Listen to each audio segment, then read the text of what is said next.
John Phelan, Secretary of the Navy, Admiral James Kilby, Acting Chief of Naval Operations, and General Eric Smith, Commandant of the Marine Corps. We're grateful for their presence here today. I want to congratulate the Navy for turning a corner. Recruiting numbers are up significantly, and the Navy is on track to meet its fiscal year 2025 recruiting goal. This is especially significant because the goal is higher than it has been in 20 years. Notably, the department has shifted focus from divisive policies such as climate change and DEI.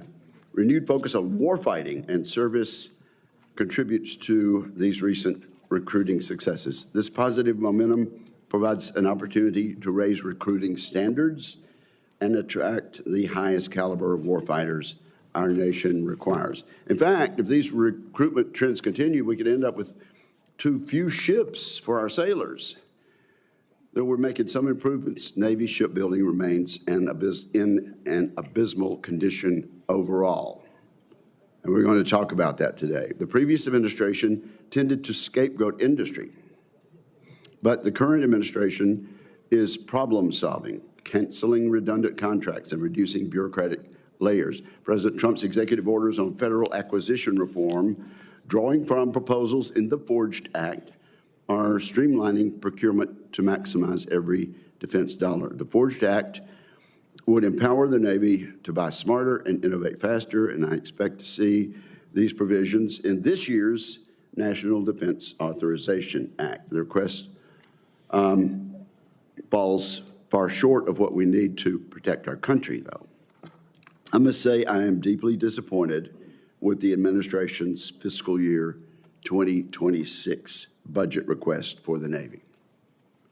In particular, I'm disturbed about the shipbuilding account, which plummeted to $20.8 billion from last year's $37 billion. $20.8 billion down from last year's $37 billion. This shortfall reflects efforts to game the budget in anticipation of congressional reconciliation funds, which were intended as supplemental, not a substitute. I'm alarmed that this budget request does not include the procurement of a new destroyer. For several years now, it has been the practice to request 2 destroyers per year, with Congress adding a third in the odd-numbered year. The pattern is simple: 2 ships, then 3 ships, alternating each year. This provides orders to the shipyards to get us closer to the statutorily required 355 ships, required by statute. This year, funds were meant to cover the odd year from reconciliation, additional third ships for 2027 and 2029. They were not meant to replace the regular annual 2-ship request. This budget ignores that ignores this congressional intent. Failing to include 2 destroyers in this year's budget request destabilizes industry, shows bad faith, and slows our shipbuilding efforts. Equally troubling is the omission of any Virginia-class submarine procurements. Here as well, the administration is relying on the 1 boat proposed in reconciliation. This would upend the multi-year negotiations that presume 9 boats over 5 years instead of 8. It jeopardizes industrial base recovery. Moreover, the Columbia-class program, critical for strategic deterrence, is underfunded by $4 billion. The number relies on unapproved authorities for incremental funding. The Shipbuilder Accountability and Workforce Support Initiative, SAWS, would enable 2 Virginia-class and 1 Columbia-class submarine annually. If we do SAWS, we could do 2 Virginias and 1 Columbia-class each year. Yet OMB opposes this and has created the crisis we now face. There's still time to implement SAWS, and I urge action to avoid further damage.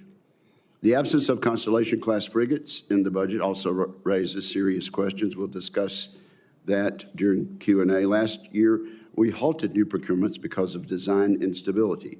This year, the omission of 2 frigates signals severe problems with the program. I hope our witnesses clarify the frigate's future and how the Navy will sustain critical shipyard capacity in the event the program falters. Shipbuilding is not our only problem. The future of naval aviation faces significant challenges. The Navy continues to rely on the 30-year-old Super Hornet design as the mainstay of its carrier-based fleet, while capability gaps have been exacerbated with reduced F-35 orders. Compounding this, the FY26 sixth-generation fighter, intended to replace the aging Super Hornet, faces funding and schedule setbacks.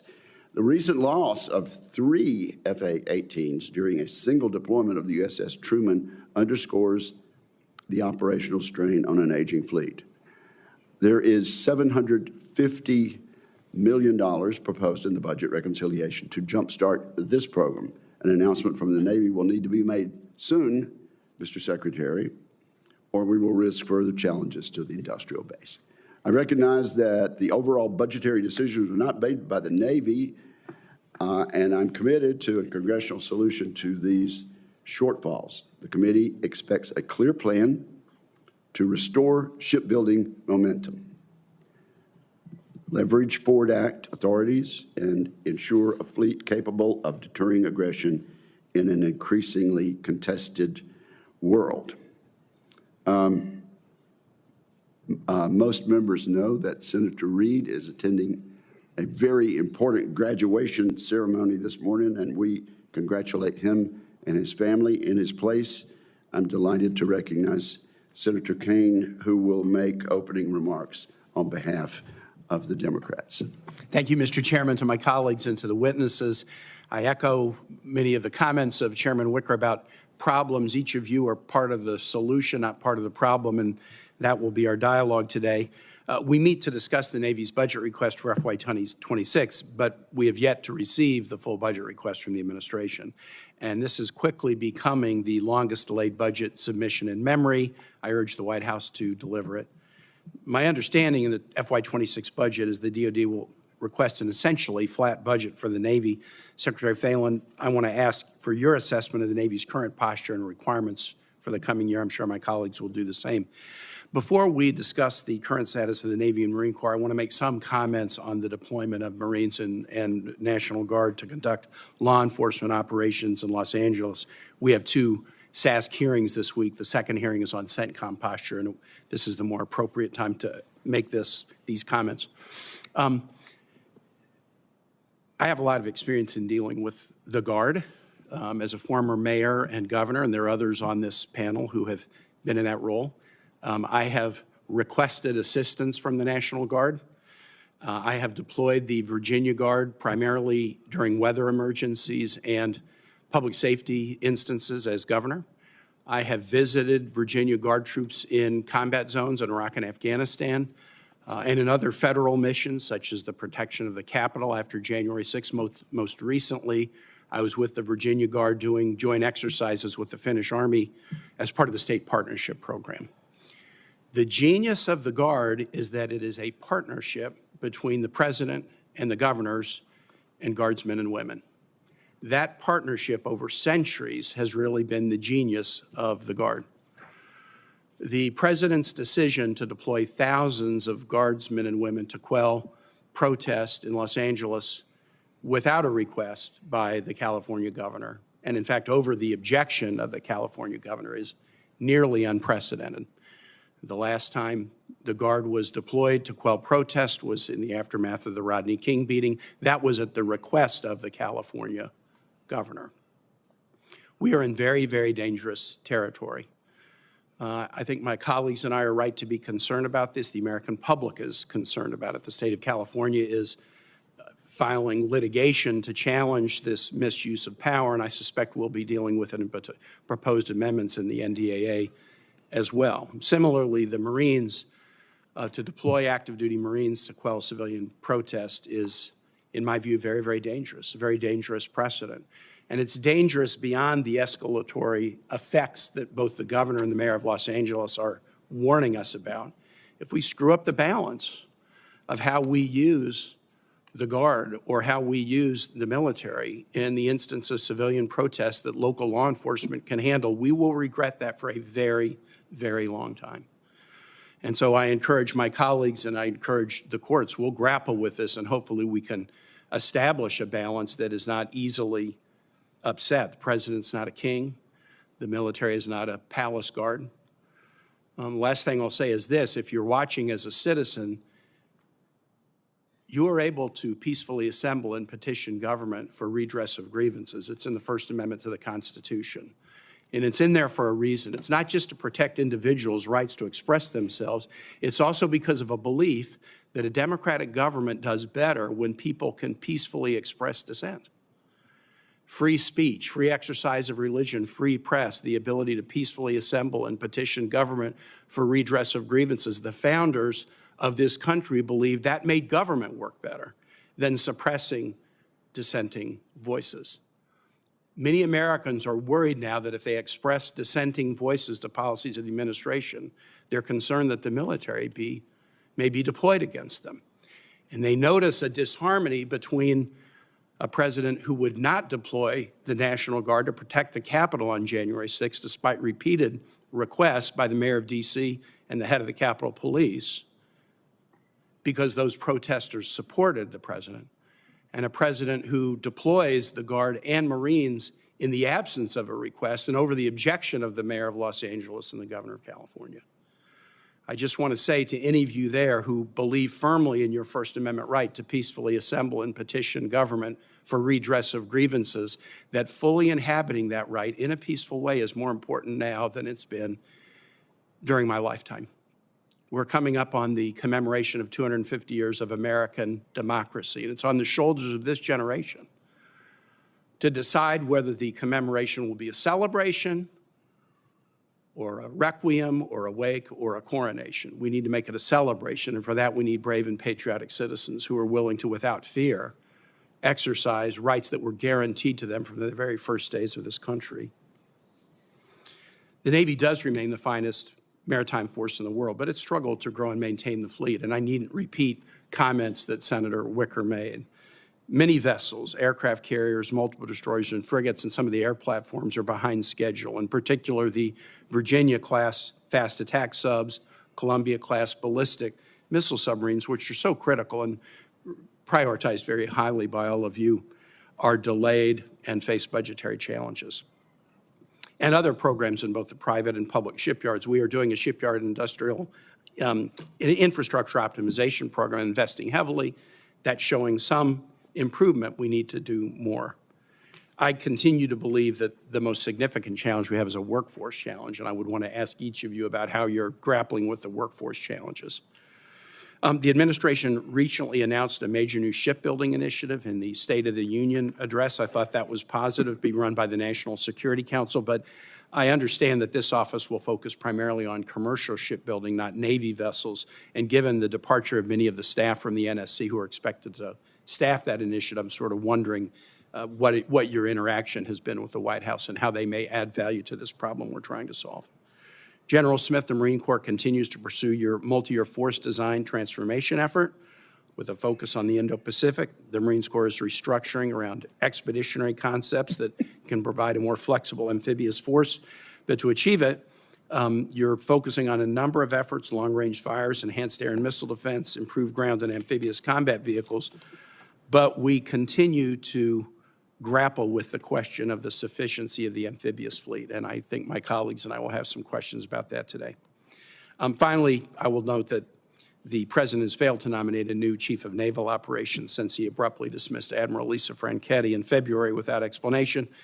I would welcome any guidance as to when the committee might receive a nomination for that critical importance. Thank you on to the witnesses, and Mr. Chair, since I'm going to be here, when we get on the Democratic side, I'm going to be deferring and letting other Democrats ask questions before me. Thank you, Senator Kane. I think we'll start opening remarks with Secretary Phelan and then proceed with Admiral Kilby and then General Smith. So, Mr. Secretary, you are recognized.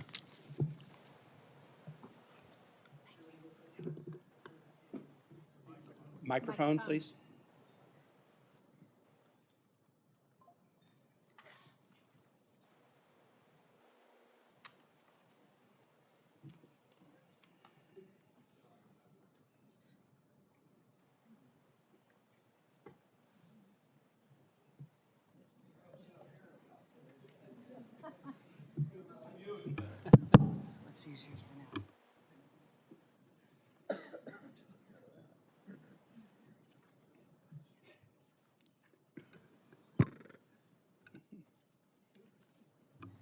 Okay, there we go. All right. There we go. Chairman Wicker, Senator Kane, distinguished members of the committee, thank you for the opportunity to appear before you today alongside General Smith and Admiral Kilby. I'm grateful to President Trump for the trust he's placed in me to lead this department and serve as the 79th Secretary of the Navy. I'm also grateful to this committee for my confirmation and for your continued support of our Navy Marine Corps team. Senators, my North Star as Secretary is readiness. Before a dollar is spent on any capability, an exquisite platform, or infrastructure, I will always ask the following question: what is the impact to our readiness? And does it increase or does it add to it?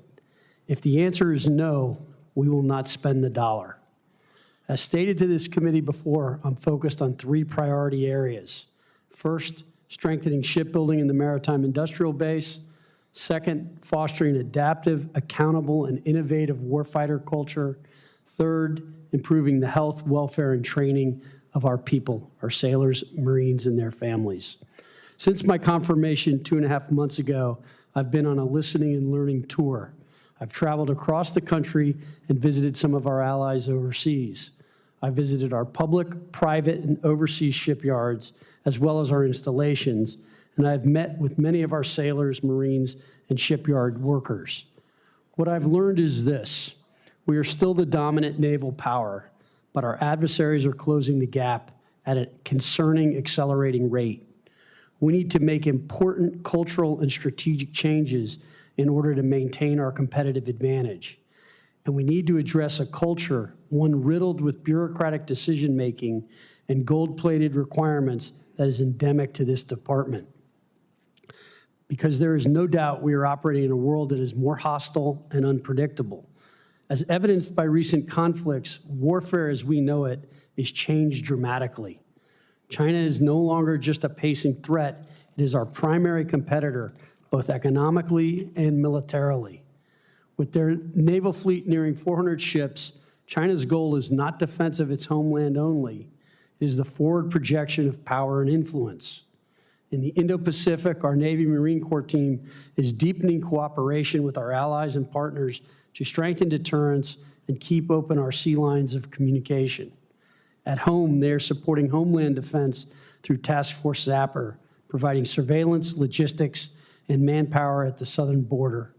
And in the Red Sea, they've defeated scores of missiles and drones from Iranian-backed Houthis, helped defend our regional allies, and guaranteed access to a major artery of global trade. Our global presence sends a clear message to the world.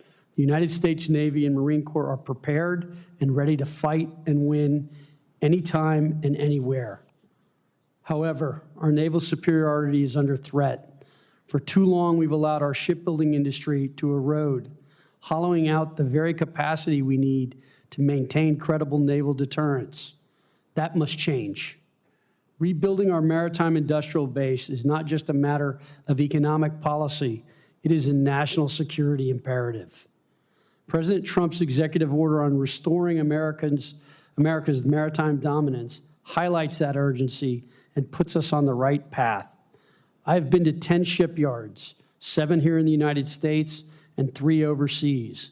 And I've spoken directly with shipyard leaders and hardworking tradesmen essential to our maritime operations. I now have a clear picture of our challenges and am developing a plan to fix what's broken. We do need to act with urgency, and this will take a whole-of-government approach to rebuild our capacity and expertise. We are developing a deliberate, actionable plan to restore our industrial base, but we cannot do it alone. Congress, private industry, and the Department of the Navy must work collaboratively if we are serious about ensuring our naval superiority. In closing, it is clear that our greatest asset is the extraordinary men and women who serve, our sailors and Marines.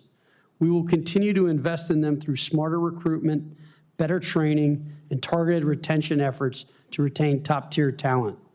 And we will prioritize quality of service initiatives to ensure that our sailors, Marines, and their families have the resources they need. Thank you. Very much appreciated. Thank you very much, Mr. Secretary. And if you could slide your microphone over to Admiral Kilby, we will recognize him. Admiral, We're delighted to have you, and you are recognized. Chairman Wicker, distinguished members of the committee, thank you for the opportunity to testify on the posture of the United States Navy. Your Navy provides our nation with sea power and sea control, needed to preserve our way of life and ensure our security and prosperity. Your oversight and funding ensure we are ready when the nation calls. I'm pleased to testify alongside Secretary Phelan, who brings needed and unique set of skills and experiences to help us accelerate the work of our Navy, and alongside my partner, General Smith, the Commandant of the Marine Corps. In the past year, our sailors have defeated hundreds of drones, missiles, and executed dozens of offensive strikes from the Mediterranean in the Red Sea and the Eastern Mediterranean. They have strengthened alliances and deterred Chinese aggression in the Western Pacific, and they have supported operations on the southern border. And they have maintained an unbroken strategic deterrent with our ballistic missile submarines. In short, the Navy, integrated with the Joint Force, remains postured and ready to fight and win. We remain committed to a strong global Navy, one that is prepared to defend our homeland, deter our adversaries, and prevail in war. We are laser focused on China as our most consequential opponent while strengthening the defense of the homeland. We prioritize our operations, training, and readiness accounts to ensure our naval forces remain ready, resilient, and able to execute national tasking. The Navy and the Marine Corps preserves peace through strength, through investments in our strategic deterrence, our defense industrial base, our installations, via initiatives like the Shipyard Infrastructure Optimization Program. Most importantly, we are continuing our strong commitment to our people, our sailors, our Navy families, and our civilians through pay raises and investments in quality service initiatives such as unaccompanied housing and childcare. But we are facing some challenges. First, our platforms are not as ready as they need to be. We set an ambitious goal to make 80% of our ships, submarines, and aircraft combat surge ready by 1 January 2027. To do that, we are reducing maintenance delays and improving manning, training, and modernization and sustainment. Second, the Navy has 22,950 gaps at sea. Thanks to process improvements and targeted investments, we are on plan to reduce that number significantly by the end of 2026. We are committed to attracting and developing Americans who innovate, solve hard problems, and dominate in combat. The Navy contracted over 40,000 sailors last year, the most since 2003, and we are currently on pace to exceed our recruiting goal in 2025. And third, our ordnance expenditures in the Red Sea have highlighted the strain on our munitions industrial base. The Navy is working with both our traditional primes and new entrants to close this gap, developing kinetic and non-kinetic weapons at speed and at scale. In all these efforts, consistent and predictable funding is foundational. We appreciate the continued support of this committee. In closing, I'm proud of our Navy's accomplishments in the past year, and I'm excited about the growing consensus that is powering our maritime rejuvenation. This whole of government and whole of nation effort is essential to our security and prosperity. We have work to do to ensure that we will remain the premier maritime force for another 250 years. Your leadership and support are critical to achieving this imperative. On behalf of the sailors, civilians, and families around the world of the Navy, thank you. I look forward to your questions. Thank you, Admiral. General Smith, you're recognized.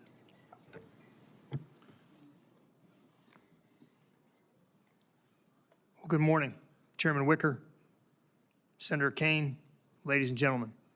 I'm honored to appear before you alongside Secretary Phelan and Admiral Kilby, my shipmate, to represent your Marine Corps.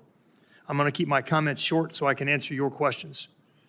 First, I'd like to start by sharing the Marine Corps' top 3 priorities. First, restoring a 3.0 amphibious ready group Marine Expeditionary Unit presence. This is the Marine Corps' North Star. That simply means 1 Marine Expeditionary Unit constantly deployed off the East Coast, 1 constantly deployed off the West Coast, and 1 episodically deployed out of Okinawa, Japan, the FDNF, the Forward Deployed Naval Force. The amphibious ready group with the Marine Expeditionary Unit embarked is the most versatile tool in the nation's arsenal. It's the Swiss Army knife of the Joint Force. We're working closely with our Navy partners to maximize this capability. Our second priority is accelerating force design. Force design is our journey to adapt to the changing character of war. We're in the implementation phase, fielding new capabilities and reshaping formations across the force, from our Marine Expeditionary Units and Marine Littoral Regiments to our Marine Expeditionary Forces. And finally, improving the quality of life of our Marines. Every Marine deserves a clean, safe place to lay their head down at night. They don't ask for much, but they do ask for that. This is the most consequential housing investment, Barracks 2030, in our history. And the quality of life goes beyond our barracks. We're also investing in the well-being of Marine families, because you recruit the Marine and you retain the family. Because retaining our Marines means supporting those who stand beside them. I'll close with this. Your Marines remain the most ready when the nation is least ready. It's our mantra, it's who we are, it's what we do. We're a forward postured force, trained for combat, and built to deliver flexible, lethal options anytime, anywhere. Thank you again for the trust and support that you've placed in the Marine Corps. I look forward to your questions. Thank you very much to all three of you for your testimony and for your service. Secretary Phelan, you've made it clear in your opening statement that the number of ships we presently have is inadequate, that the strength of our industrial base is inadequate and headed in the wrong direction, particularly as compared to what has been called our pacing threat, and which Admiral Kilby actually used a stronger language to describe. Admiral Kilby, you said that the Navy must be ready when the nation calls. And I think I take from your testimony, combined with that of Secretary Phelan, that if the current trend continues, we will not be ready when the nation calls, although you're doing your best with what we have. General Smith, let's talk about amphibious ship readiness. To be specific, the GAO report just last December highlighted that 16 of the 32 amphibious ships are in poor material condition. Those are the exact words, poor material condition, because of deferred maintenance, obsolete steam propulsion systems, and shortages of spare parts. You went even further, General, calling this a crisis, and instead of 16 of 32, you noted 3 months ago that only 13 of 32 ships were seaworthy as of March of this year, far below the 80% readiness rate needed to meet congressionally mandated 31 ship minimum to support 3.0 amphib ready group Marine Expeditionary Unit requirements. Have I misstated anything, General Smith? No, sir, you are correct, although I would note that Admiral Kilby is working mightily to improve that readiness. Absolutely, and we want to work with you on that. How is okay? Thank you for the compliment, and I know y'all are shoulder to shoulder. But how is the Navy supporting readiness of the amphibious warfare fleet? And I'll let you continue the compliment, and then we'll toss it back to Admiral Kilby. Senator, what I would say is the Optimized Fleet Response Plan, OFRP, I will not speak for Admiral Kilby, but it is the plan to get the amphib readiness fleet up to standard, get it up to its 80% readiness rate. There's no time to waste, is there, General Smith? No, sir. Admiral Kilby? Sir, just maybe a quick correction. Our goal of 80% combat surge ready is for those ships, aircraft, and submarines not in the depot availability. Right now, I will tell you that we are at 67 for aviation. That includes aircraft carriers, 67%, 72% for submarines, and 61% for crudes. The amphibious ships are below that, and I'm calling that out to focus with the two type commanders, Admiral McLean and Admiral Cahill on the East Coast. Is the requirement below that for amphibs? It is not. Okay, No, sir. so the requirement is 80% for amphibs too. It is, yes, sir. Let me be quick here and get to one other issue, and you can supplement your answer, Admirable. But General Smith, let me ask you about landing ship medium, LSMs. If you could briefly describe what they will do in getting our servicemen to the islands, and would you be supportive of a block buy of these ships? Well, Senator, I'm always supportive of block buys because they save the American taxpayer money and they reinforce the workforce. They give them a sense that there's going to be continued work in the shipyards. And the one thing we can't lose is our workforce. Okay, and so how valuable will they be should something happen, particularly, say, in the Indo-Pacific? The landing ship medium is vital to us, sir. It's our inter-island connector. It's what enables us to disperse and reaggregate the force rapidly and to do so in a nondescript manner to keep ourselves below the threshold of noticeability by the adversary to deliver lethal capabilities. Is there an existing design which we could begin production on very quickly? There are a couple that we're looking at, sir, but what we require is a purpose-built ship, something that can be shallow drafted, carry marine missile batteries, carry Marines, and distribute themselves across the first island chain with enough range and capability to get the job done. And are there ships ready right now that could do that? Sir, I would say there are not ships that are currently fully capable of executing, but there are some ships that can be used as surrogates on the way to a spiral development to a purpose-built ship. What would be the alternative to using them right now? How many years would we have to wait for the so-called purpose-built ship? I can't give you an exact number of years that we would have to wait, sir, but it's more than 2. There may be some questions for the record Sure. on that issue. Thank you very much. Senator Kane, you are recognized. Prior to recognizing Senator Blumenthal, Mr. Chair, I'd like to ask to introduce the statement of Senator Reed prepared for today into the record. Without objection. Senator Blumenthal. Thanks.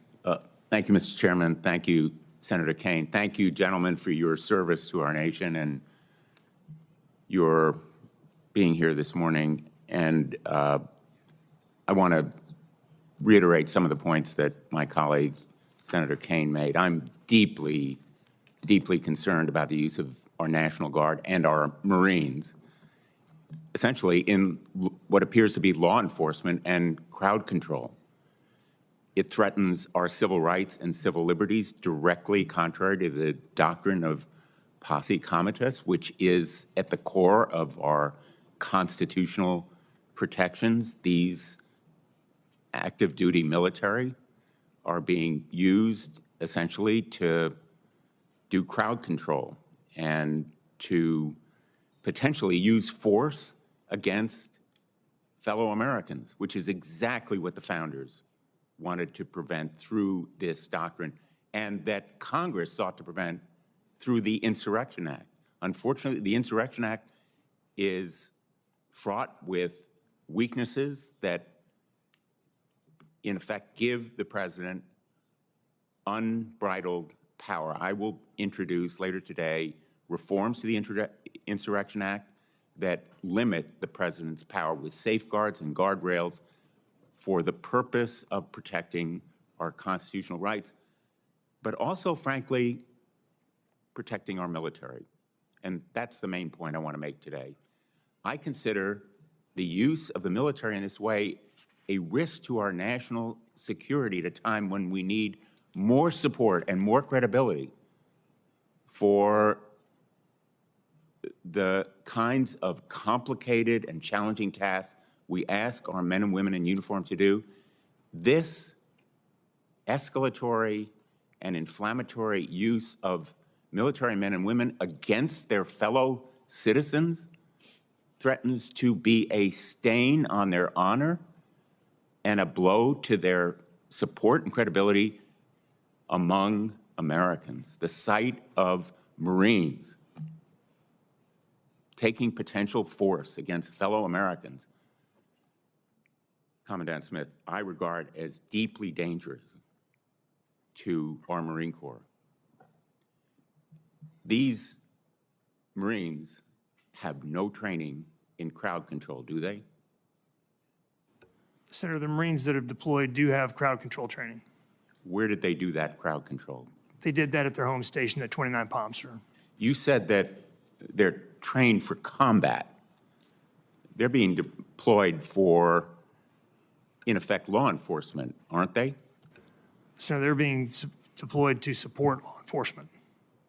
But the task that they are being assigned to do is not central to their mission as Marines. Senator, I would say that all Marines are trained in crowd control, embassy reinforcement, et cetera. So this is part of their training, sir. All Marines are trained in crowd control? So a standard Marine Expeditionary Unit before they deploy is trained, and this battalion was ready for that. And what kinds of equipment do they have? Sir, they have shields and batons. And do they have the kinds of arrest powers that police would have? Do they have the kinds of authorities that are necessary for crowd control? Sir, they do not have arrest authority. They are there to protect federal property and federal personnel. Wouldn't you agree that there's the danger they will use the kind of lethal force that you've just described as their central mission to deliver, and that there could be injuries and deaths as a result? Senator, I am not concerned. I have great faith in my Marines and their junior leaders and their more senior leaders to execute the lawful tasks that they're given. I have great faith in the Marine Corps when they are assigned to do what is their central mission. I am deeply worried about the effect of the use of Marines or National Guard in a way that could inflame and incite rather than calm tensions. Marines are trained to be a lethal force, as you have said, and that is known by the people who are going to be in those streets. And I'm deeply concerned about the stain on the honor of the Marine Corps that could result, and the loss of support and credibility for exactly the kinds of increasing support for the industrial base, better living conditions, and other challenges that we have and that require more commitment, Mr. Secretary. My time has expired. Thank you. Senator Fisher. Thank you, Mr. Chairman. Mr. Secretary, Admiral, General, welcome. Thank you for being here today, and thank you for your service to our country. I am deeply concerned with the health of our munition stockpiles, including those affected by recent operations in the Red Sea. Large numbers of missiles, such as the Tomahawk land attack missile, were expended during these operations. We are expending missiles far faster than we are producing them. We have a real opportunity to make progress on this through reconciliation, but the Navy's future-based budgets must also account for increased production rates. Mr. Secretary, at your confirmation hearing, you talked about working to incentivize companies and reviewing Navy munition contracts. What have you discovered in your review of these munitions production contracts? Senator, thank you for the question. I have yet to review munitions contracts. I have been dealing with shipbuilding and contracts for the most part. Munitions is next. But what I would say is that fully funding our munitions industrial base is critical and very important. And I have visited 2 other companies at this stage that are 3D printing different types of munitions that I think have a lot of potential. And so I think we need to make sure that we are looking at both existing and new ways of making munitions. So that will be critical to us in the future. But this is a very important thing. It's something that Admiral Kilby and the Commandant and I talk about weekly when we go through our meetings.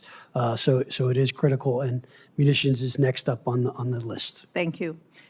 We'll have to talk when you get an update on that, please. Admiral, are there any specific actions that you think need to be taken to increase that production capacity for the munitions for the Navy? Senator, thanks for that question. I agree with Secretary Phelan. I think we have to, expand my view of what is potential solutions for us to include vendors that aren't traditionally in this space.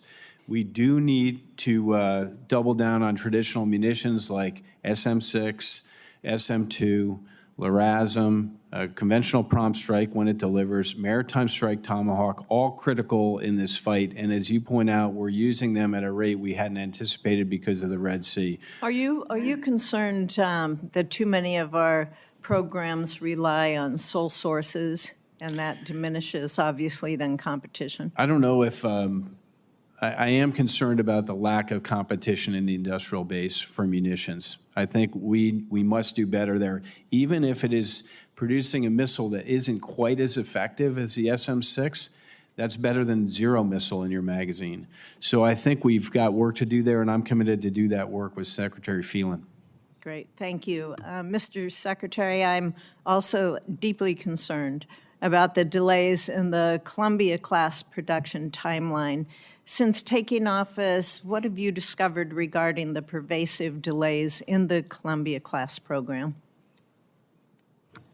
Thank you, Senator, for the question. As you know, Columbia is a priority for us and for you, obviously, in the committee.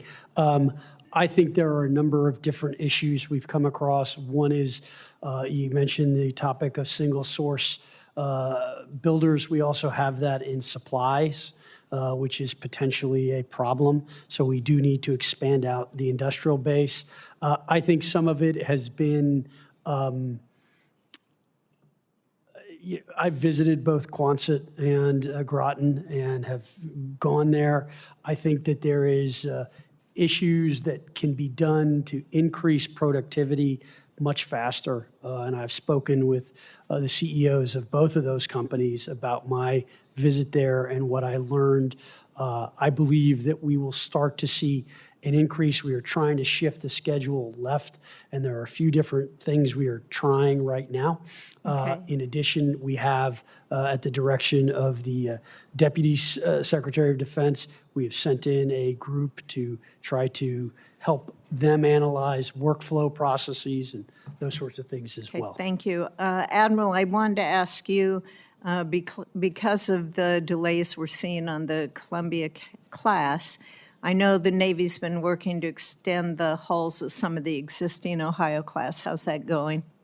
I think we're in a good shape. That's a good insurance policy. Obviously, we want to get Columbia out there because it has a capability beyond our Ohio's, but we have the ability to extend 7 of those through an availability called a PIRA, which I believe will make sure that we maintain our strategic component from the Navy. Great. I will have some questions for follow-up for all 3 of you gentlemen. Thank you very much.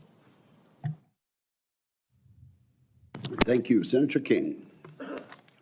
Thank you, Mr. Chairman. First, Mr. Secretary, I want to thank you for your visits to the Portsmouth Naval Shipyard and Bath Iron Works, particularly for the time you took to talk with the men and women on the deck plates, the people who are out there doing the work. It meant a lot to those people and meant a lot to the workforce. And the fact that you took the time to do that, I think, is exemplary. The other thing I want to note at the beginning, we always get in these hearings, there's a lot of criticism and harsh questions. I want to compliment the Navy for the performance in the Red Sea. It's the longest protracted naval battle since World War II. And the Navy has performed extraordinarily well. I've had briefings both in this committee and the Intelligence Committee about the work that's been done under very difficult circumstances. So I think that should be acknowledged in a hearing like this. I should also note that some of the workhorses in the Red Sea are DDGs, which are, I remember visiting a government facility some years ago that had a spot on the map of the whole world of all of U.S. assets, and DDGs were all over that map. They're truly the workhorse of the Navy, and that brings me to my more difficult question, which is the shipbuilding budget being cut in half in the base budget. Those of us who've been on this committee for some time remember OCO. It seems like this is son of OCO, where we're using the reconciliation to do what ought to be in the base budget. The problem with it not being in the base budget, Mr. Secretary, is the message that sends to industry in terms of planning and long-term commitments, investments. And I realize that the brooding omnipresence here is OMB, but I hope that you can advocate for the strengthening of the base budget on shipbuilding, because all the talk about building up ships and then having shipbuilding cut in half doesn't jibe. Your thoughts? Thank you for the question, Senator King. Look, the president is committed to a strong national defense and to shipbuilding, and I do believe the OMB director is as well. My team continues to work closely with the Secretary of Defense's office and OMB in order to try to prioritize and get these programs going. I think we are moving in a good direction, and I am hopeful that we will get something out that Well, I hope so. A wise old New Englander once said, "Your actions speak so loudly I can't hear your words."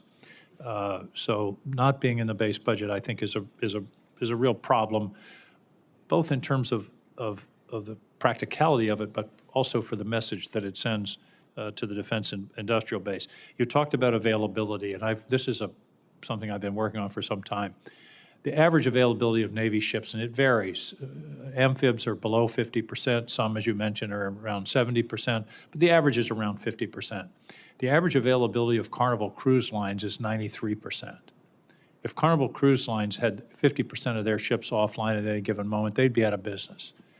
And I don't think that's enough. I mean, I understand the complexity of the ships is different and all of those kinds of things, but we ought to be thinking about a much higher level of availability. Admiral, how do we get to that 80% number? Everybody talks about it, but we're not very close to it overall. Well, a couple things, sir. One, let me just take overall, I think shorter avails with a definitized package where we can lock down planning 90 or 120 days in advance of that avail so we can order the parts and align the workforce is the key. That means we have to be disciplined to do that, and we have to do our open-end inspects where we go assess the condition of the ship early enough to inform that package. And there's software now that can predict part failure, and there's a lot of technology involved in higher levels of availability. Yes, sir. In fact, these open specs now can be conducted. I don't have to drain a fuel oil tank. I can just use some advanced technology to go look at that tank and assess it to whether it needs to be done or not. So we've done that with the case of USS America, which is an amphibious ship. We had 191 open specs that were going to be done in the avail. We pulled them far left of the avail so we can make sure we accurately predict that package. We'll keep having these hearings, and I'm going to keep asking about availability until we really hit more like an 80% number, because that would solve a lot of our problems. Yes, sir. We'd have more ships in the ocean, not to mention submarines and others. Final point, directed energy. It's unclear in the budget where the directed energy money is, if it's in there. Those missiles that we're using in the Red Sea to knock down $20,000 Yemen drones cost $4 million apiece. Directed energy is an incredibly important priority. The prior administration grossly underfunded it. I hope this administration will pay attention. This is cost-effective, and it's the weapon of the future. Mr. Secretary, are you going to advocate for directed energy and see an increase in that budget? Yes, Senator. I think it's a very important capability, and as you mentioned, it's a cost-effective one. We continue to be working very hard, and we've one system we've been testing live right now that appears to be working well, and so we continue to work on that. So Let's get that system into the Red Sea. Thank you, Mr. Chairman. Thank you, Senator King. Let me say this, Admiral Kilby. I want to request that you take some time and supplement your answer to Senator King about what happens differently in the private sector. I think the senator mentioned a cruise line, and you answered, and of course we only have 5 minutes per senator at this hearing. But this has a lot to do with the Forged Act, which our Defense Department is already trying to implement, and much of which will be in the NDAA. But the point that private industry somehow figures out a way to be flexible enough, and whatever laws govern them allows them to be flexible enough, and we haven't been able up to this point fully to implement that sort of thing for our fleet is I think, fundamental to this hearing and what we're trying to do to address some of the statistics that we've mentioned. Will you do that, sir? I will do that, and I will also tell you that we've had an ongoing relationship with Carnival Cruise Line. We just sent a group of folks down there to watch them do an availability in 8 hours. Cruise ship pulls in, tourists leave. 8 hours later, tourists go on board and they get underway. So we're Okay, trying to well, understand that better, and I'll put that in my answer to you, sir. Please help us understand that, and we want to give you what you need to get to the sort of result that we're talking about. And thank you, and I appreciate the committee indulging me. And Senator Cotton has appeared and is recognized for 5 minutes. Thank you. Before I get to matters of bipartisan concern on things like shipbuilding and munitions, I'm compelled to respond to the unhinged partisan rants by Senator Kaine and Senator Blumenthal about the riots in Los Angeles. I heard a lot of complaints about the use of the National Guard or the Marine Corps to defend federal property. Not surprisingly, a lot of attacks on Donald Trump. I don't think I heard condemnation of rioters and looters and arsonists and revolutionary anarchists that are burning down parts of Los Angeles. So let's put it in context. What's happening in Los Angeles? For 4 years under Joe Biden, we had a slow motion invasion of this country by millions of migrants, to include murderers, rapists, gang members, and other depraved savages. It wasn't just tolerated by Democrats in the Senate, it was celebrated. The American people spoke very clearly last year. They elected Donald Trump and a Republican Congress to secure the border, to enforce our immigration laws, and to deport violent, illegal aliens. That's exactly what our brave immigration authorities started doing on Friday. You have illegal aliens that were rounded up in Los Angeles that had committed heinous, violent crimes. Are we simply supposed to overlook them because they're in a democratic city or a democratic state?